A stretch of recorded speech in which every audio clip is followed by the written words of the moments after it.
과학에 대한 모든 궁금증을 풀어주는 궁금한 S 시간입니다. 일상생활에서 느꼈던 과학의 궁금증과 호기심을 과학 유튜버가 쉽게 설명해주는 시간인데요. 네, 미국의 아폴로 11호가 인류 최초의 달 착륙에 성공하면서 다른 동경의 대상에서 새로운 탐험의 세계로 바뀌었죠. 인류가 어떻게 달 탐사에 성공했고 다시 지구로 되돌아올 수 있었을지 지금 화면으로 함께 만나보시죠. 안녕하세요. 과학의 모든 궁금증을 해결하는 궁금한 S의 이호종입니다. 궁금한 S와 함께할 오늘의 이야기 만나볼게요. 조상 대대로 우리 민족은 달을 보고 소원을 빌거나 정월 대보름에는 음식을 나눠 먹으며 한 해의 풍년과 무사태평을 기원합니다. 달 표면의 그림자 때문에 달에 옥토끼와 개수나무가 있다고 생각도 하곤 했죠. 머나먼 거리에 있는 달이었지만 옛날부터 달에 대한 애정과 의미가 남달랐다라는 생각이 듭니다. 얼마 전 퍼스트 맨이라는 영화가 개봉했었죠. 1969년 달에 착륙한 닐 암스트롱의 위대한 여정을 담은 영화인데요.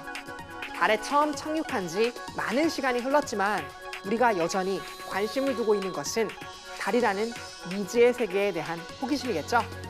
매일 밤 다른 모습으로 우리의 눈에 나타나지만 아직 많은 신비로움을 품고 있는 달. 그래서 오늘은 선망의 대상이었던 달에 어떻게 갈 수 있었는지에 대해 알아보려고 합니다. 만약 여러분이 달 탐사를 하기로 마음먹었다면 가장 먼저 무엇을 해야 할까요? 우선 달까지 갈 수 있는 비행 물체, 로켓을 만들어야겠죠. 재미있는 것은 이 로켓이 하늘을 나는 원리는 비행기가 하늘을 나는 원리와는 조금 다릅니다. 비행기는 양력이라는 힘을 이용합니다. 비행기가 빠르게 달리면 날개에 부딪힌 공기는 위아래로 나뉘어 흐르게 되고 이때 날개의 윗면과 아랫면에 발생한 기압차로 인해 아래쪽 공기가 비행기를 들어 올리는 양력이 발생합니다. 이 양력은 중력을 이겨내고 비행기체가 하늘로 떠오를 수 있게 해주죠. 하지만 대기가 없는 우주 공간에서는 비행기와 같은 날개로는 하늘을 날 수 없을 뿐만 아니라 날개를 조정해 방향을 틀 수도 없는데요. 그렇다면 로켓이 우주를 항해하기 위해서는 어떤 방법을 사용해야 할까요? 우주선에 힘을 가해줄 방법을 찾아주는 게 중요합니다. 하지만 진공 상태의 우주 공간에서 물체에 힘을 가하기란 쉽지 않겠죠? 정답은 질량을 내뿜어라입니다. 뉴턴의 제2법칙, 가속도의 법칙에 따르면 시간에 따라 변하는 운동량이 곧 힘이라고 얘기했어요. 운동량은 물체의 질량과 속도에 따라 결정되는 물리량이라는 사실이죠. 그래서 우주선이 품고 있는 연료를 폭발시켜 빠른 속도로 바깥으로 방출하게 되면 그만큼의 우주선의 질량이 시간에 따라 점점 감소하게 되고 이는 곧 힘이 되어 우주선을 추진시켜주는 동력으로 작용하게 됩니다. 그래서 우주 공간을 유영하는 로켓은 뒤쪽 부분에 추진체뿐만 아니라 언제든지 궤도를 탄력적으로 수정할 수 있도록 앞부분 상하 좌우에 여러 공간에 추진체를 뿌릴 수 있는 장치가 마련되어 있어요. 지구에서 달까지의 거리는 38만 킬로미터입니다. 달을 성공적으로 탐사하려면 이 머나먼 거리를 안전하게 유영해 돌아올 방법을 반드시 생각해야 해요. 아무리 달이 지구의 중력보다 6분의 1 정도로 작은 중력을 갖고 있지만 무거운 우주선 전체를 달 표면에 내렸다가는 돌아올 수 없는 일이 생길 수 있습니다. 그렇게 철저한 준비 없이 무작정 내려가는 건 자살행위나 마찬가지인 거죠. 그래서 고안해낸 것이 메인 우주선을 달 궤도에 안착시켜 놓고 아주 가볍지만 추진체를 포함하고 있는 달 탐사 모듈을 달의 표면으로 내리는 방법이었습니다.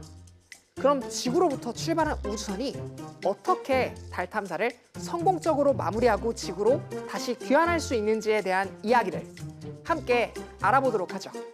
먼저 지구 표면에 적당한 위치에서 추진체와 함께 로켓을 쏘아 올립니다. 로켓이 발사된 뒤 순차적으로 연료를 소진한 추진체들이 떨어져 나가면서 로켓을 지구 중력의 공전 궤도면까지 올려놓습니다. 다음으로 조심스럽게 우주 공간 속에서 메인 우주선과 달 탐사 모듈을 도킹시킨 후 로켓의 연료를 최대한 아끼면서 달까지 날아갈 수 있도록 지구 중력을 이용한 반동 추진력을 얻어냅니다. 미세하게 궤도를 조정하는 용도로만 조금씩 연료를 사용하면서 로켓이 달의 중력 궤도에 살포시 포획되도록 만듭니다. 앞서 이루어졌던 달 탐사 모듈과 메인 우주선의 도킹을 해제해 달 탐사 모듈을 달 표면으로 착륙시켜 탐사를 진행합니다.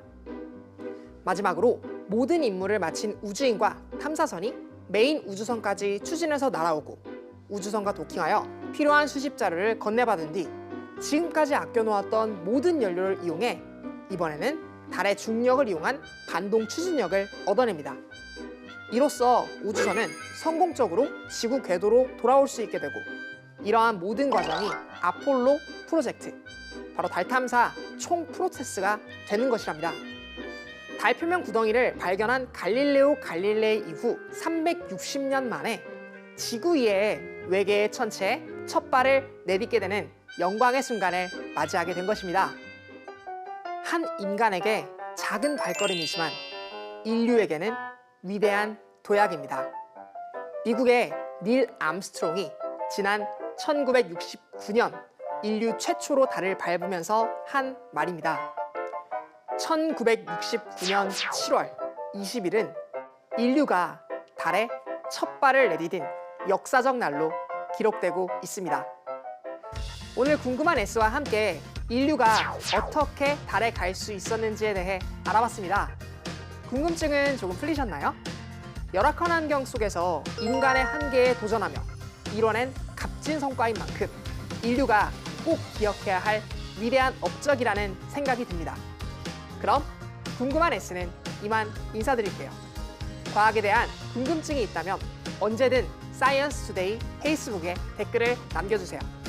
이상 궁금한 S였습니다.